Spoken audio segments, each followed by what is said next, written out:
So I'm here with my good friend John Carey. Yo, Andy, you all right, mate? Yes, I'm very well, thank Hello, you, mate. everybody. So John, we've known each other for a fair amount of years now. I was trying to work out earlier on how long it would be, but I would say at least 15 years? Yeah, it's getting on for 12 to 15 years, It must be. Right, okay. I think we first met at the conventions with you and Mike Davis and Keith. And, and occasionally coming down the shop and that, yeah. Yeah, and occasionally, like you said, you would pop into the shop. We would see you pop in occasionally. Mm-hmm. Always great when you popped in. Always great when you pop in. It's one of the things that I would say, John, is that every time we've met, you have have shown me something that I've gone away thinking, God, that was just so cool. And not only that, but looking at some of your books, speaking to you, knowing you as long as I have, it's just the whole, not just the body of work, but all the different plots that you've explored as well. Because I don't think there's, I mean, you might correct me on this, I don't think there's many plots that you haven't explored in card magic. Most, if not all, but most. And I like to mix it up. Like with my books and my projects, like the essential. Yours truly double disc set with Alakazam and Peter. Yeah. There was a lot of variety of plot on there, and that echoes also in my books as well. Like you say, I don't want them all to be pick a card tricks. I don't want them all to be 4 ace tricks. Yeah. God knows there's enough of those already. But if I do put something like that in, hopefully I'm offering something that worthy of somebody's attention. Maybe a plot twist or a handling twist. Yeah. Or maybe, as is my wont to, maybe strip out all the unnecessary clutter and get something very direct. Yeah, which will without losing impact. No, exactly, and that's something that we'll come back to again in a few moments. It's interesting you there saying about the not wanting to do just pick a card tricks, because I think there's no doubt that you're a creative person when it comes to card magic, and looking at a card magic plot and looking at ways that you can change it, be that as a kicker possibly, or streamline it, or add something in that elevates it slightly. I think it's very easy as anybody that approaches trying to create some magic to just say, oh, I've come up with a new card revelation. And in actual fact, as well as I do, there's very few of those that are actually really truly new. But it's kind of like, I can apply my creative impetus to card magic, but all that generally ends up being is a new way of revealing a card. Yeah, and let's face it, most people can do that. Yeah. It's like the sandwich plot, the classic card appearing trapped in between two jokers or two whatevers. I've got 1 or 2 versions of the sandwich plot, but anybody can put a sandwich trick together, but it's offering something that's a little bit different, more deceptive maybe, a different presentation angle. All the little bits, all the little components are important, I always say to people, don't rush to publish, Do your research, do your study. Show your peers and be open to critique and constructive criticism. Yeah, and let's not forget as well that I think it's fair to say that you're known, certainly currently, for streamlining a lot of material, not losing impact, like you said, but hopefully not. Well, you don't, and I think that's the true art in it, is that you've managed to strip back and take out possibly some unnecessary slights or moves or handling quirks, but you've not lost any of the impact of the effect. Which is not an easy thing to do. There's a very good reason for that, but in the end, there's a very good reason for that as well. I see lots of routines online, sometimes we're all guilty. There's some magicians where we've got 20 minutes to kill and we watch stuff. And you see people doing routines and they're doing them well, but the routines are loaded with moves at the wrong time. Right, yeah. And I don't care whether people will actually see the move, if they suspect the move, because the construction of the routine is maybe a little bit kind of top heavy. The move comes at the critical interval, the moment where all the heat is on. To me, that's not such a good thing. No, and also I think it's worth noting here that the last couple of years, you've even said to me that you've been very heavily into the Spanish school of Well, magic. more than a couple actually, but yeah, a few years inspired by Tamariz, Danny DeWortis, and people of that ilk. This very open, liberated style. Because those guys are not just great magicians and lovely people, first and foremost. But also, if you watch them, their routines are loaded with psychology. I mean, just watch Danny. Yeah. It looks like he's taking chances with routines where he's very, very fair and open. Yeah. Everything is controlled. Yeah. But it appears everything is chaotic and haphazard. Yeah. And he always says, if I don't care, they won't care. And that sounds very simplistic, but that is the crux of his style and thinking, Yeah. And also creating false memories. Uh-huh. Creating false memories of, which is pure Tamariz, altering the timeline of effects when the pack was shuffled, when the pack was cut, maybe juxtaposing those actions to the spectator. You can actually erase memory of a little bit of procedure from an effect. Yeah. So a spectator can go away with the perception of, I just thought of a card. Yeah, quite, and I think that's part of it. There's no doubt there is a glut of magic, and there is on a daily basis almost a glut of magic that comes in. But truly making magic strong is not just about effect; it's about all the other layers, like you said, timing, and those false memories that you implant in people. And I've seen you do it. I've seen the items that have been performed from your books or on your DVDs or even stuff that you're working on. You create that sense of false memory extremely well. And one of the things that certainly I get from every time that you perform and every time I read the book is that you are meticulous in what you say at the right points so that people go away with that impression of wow, what just happened there? That brings me on to this, because this is your newest book, Me, My Cards and I. And interestingly, I might be wrong again here, your other titles to the other books have been very much like we've had the Carey File, Minimalistica, crafted with Carey. Right, okay, so with something like Minimalistica, and certainly with this, because I always think there's a lot that can be said about the title of a book in some instances. There is a couple of coin tricks in there, by the way. Yeah, no, I and some very good coin tricks as well. But Me, My Cards and I think it exemplifies exactly what you're all about. You're very dedicated to your art. You love all facets of magic. I do. I love mentalism. I love watching great stand-up work and all sorts of stuff. Illusion acts, I haven't got a clue how those things work because I've never bought plans or books on them. I like to just be like a punter and watch them and enjoy them, But like me, I think, and other magicians that are out there, I certainly know that Dave and Peter are exactly the same. That because of your broad interest in magic and all different types of magic, you sometimes see something and think, oh, actually, people might not make a connection with that to a card trick or even some of the coin magic, but then you might go, oh, I've read this in 13 steps.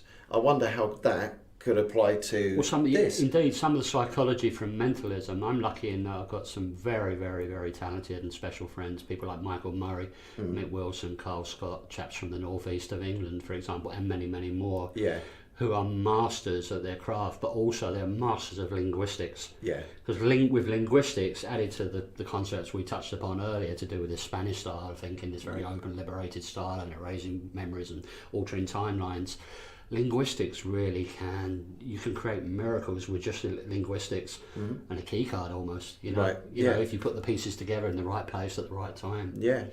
And some of the best plots or some of the best magic that I've seen previously,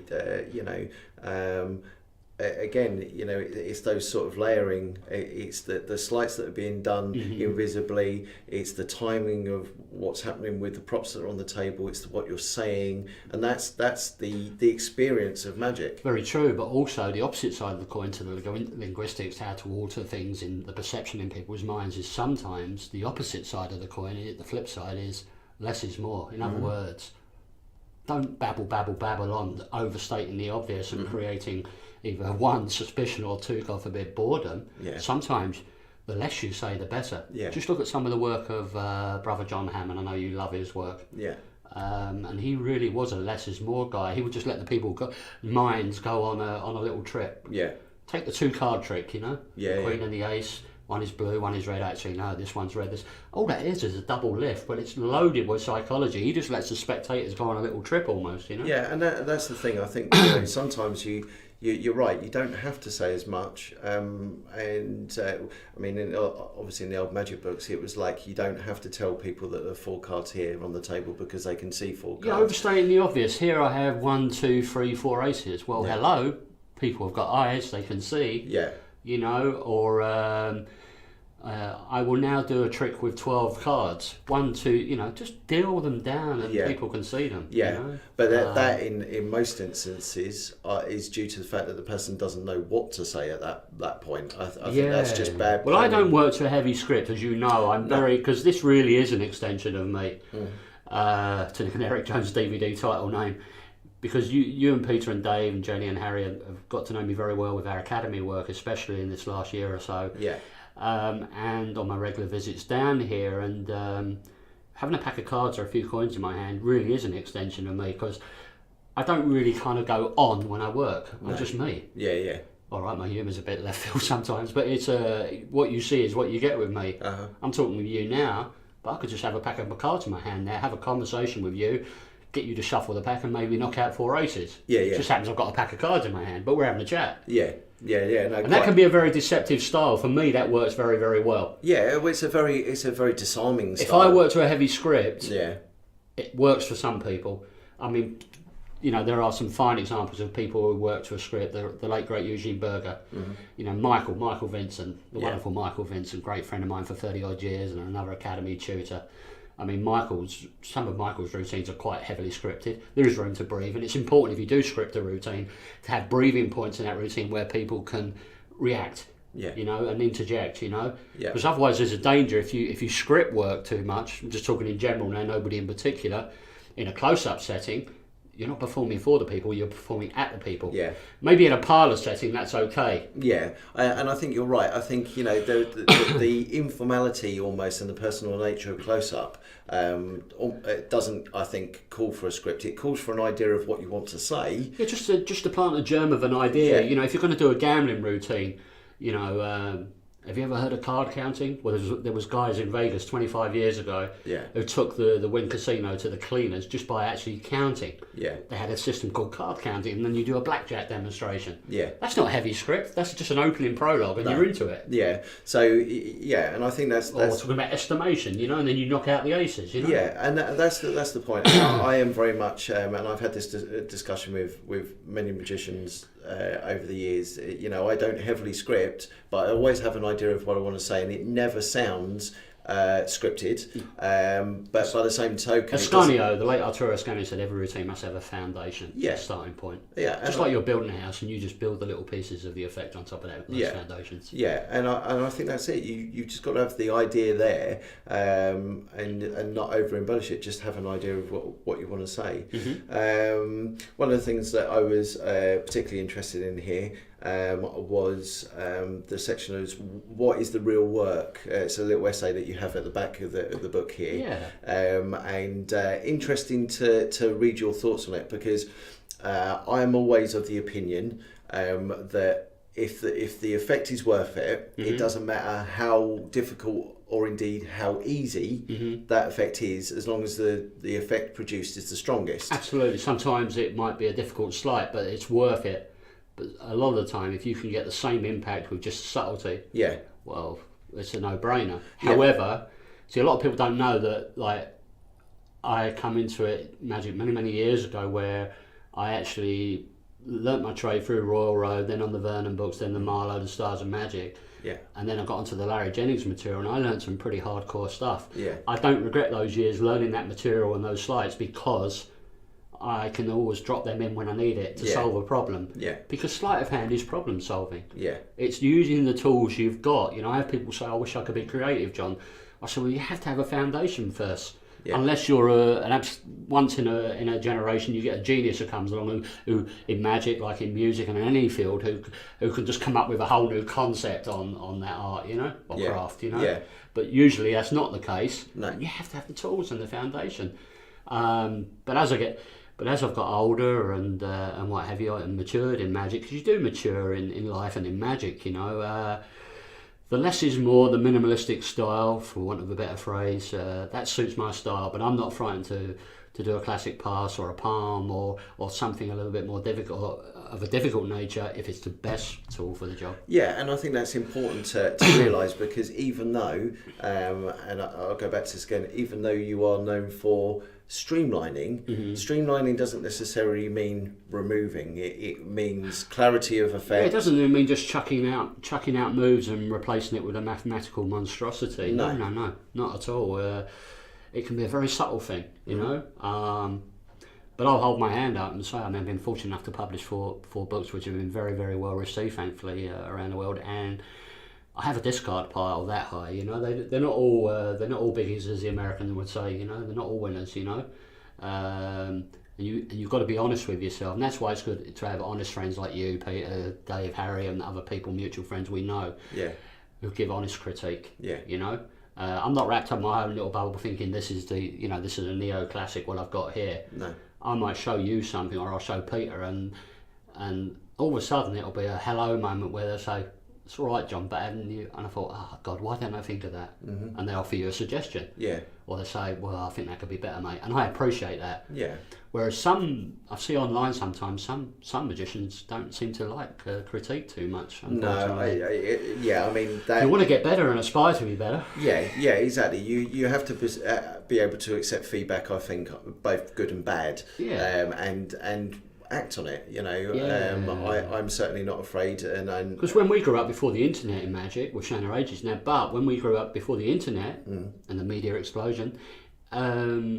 We had to kind of look up to our peers at the magic clubs and things, and learning things. A book coming out was an event. The book coming out back in the 80s and 90s. You know? No, you're completely right. It was, and people who were better than you would actually share information. But usually, in my case, back in the London days when I lived in London years ago, going to Alan Allen's, Ron Macmillan's, and Davenport's, you had to kind of show your worth to these people, and then they would open up gradually and show you stuff. Yeah, I think Michael Lamar referred to it once as being part of being allowed into the men's hut. It was kind of like you're now in here, you know, and I think, you know, certainly then it was kind of showing a genuine interest, showing that, you know, you weren't just someone that had learnt a trick. It was, you know, I really do like things like Erdnase, things like the Raw Road. I love the stuff that's in here, and showing that there was that worth of sharing. But as you said, you know, with the advancement of the internet, etc., and social media,